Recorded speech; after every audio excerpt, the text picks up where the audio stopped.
I just want to talk to you about this idea.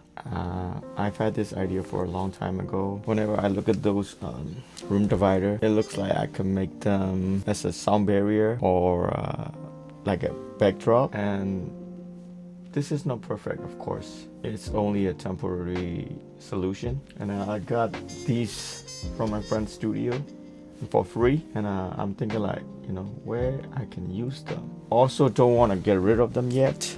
So I'm like, okay, I'm gonna use them on a room divider until I move to another apartment or another house. And I bought all of these stuff on Amazon. Room divider, clamps, and this sound absorption panels, like a very artistic.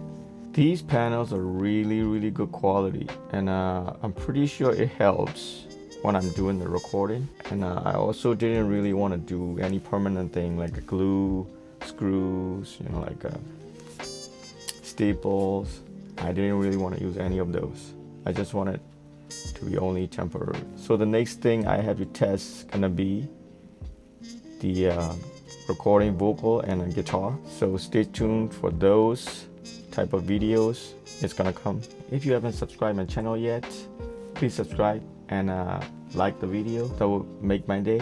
Also leave a comment down below and tell me what you guys think about this idea, and I will see you guys in the next video. Thank you.